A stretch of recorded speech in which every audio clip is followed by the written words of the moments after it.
Alpha.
Hi, my name is Ayananka Bose, and here, as you see, I have the new FX6.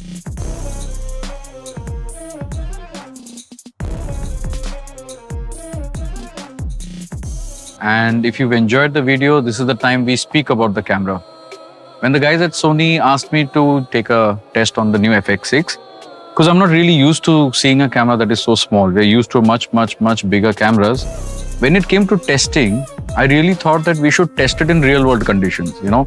As a cinematographer, I've always seen manuals, and you've seen manuals where you see all these gray scales and color scales and all that. So this video, you can see, has been really pushed to exploit everything about the camera. But first up, my first reaction about this camera, it's fantastic. Genuinely, there are things about this camera that has blown me away. One, it's very small, you know. At the end of the day, we purposely didn't get any track, trolley, paraphernalia, just because we can showcase how easy it is to kind of have this camera handled the whole day. Starting with the size, it's really a very friendly camera. If you were to be alone and shoot on your own, this is all you get. It's a simple, really light camera. To me, this was one of the first things that kind of make me want to use this camera in many of my feature film situations where we are really running and gunning and, you know, using the stuff. In this small camera, you do not expect much clarity in the visuals. And I would say it from experience that, you know, every time you have a smaller camera, you do tend to have some kind of cost cutting it is, or whether the technology doesn't support it. I don't know what it is. But this has a 4K sensor. It's a full frame sensor. And I was also lucky that this 1635 has also been given to be tested. All I can say is, if you see the videos, 90% of the shots were shot with just this combination. This camera, this lens, nothing else. Why is it a great one-man camera? It's got complete autofocus. If it's just catching faces, it catches it brilliantly. You just don't need anybody else. You're a one-man army. You get everything on the autofocus. You get everything that this lens can do. The other thing that's really nice, this camera that is new, is the S Cinetone that has been introduced by Sony.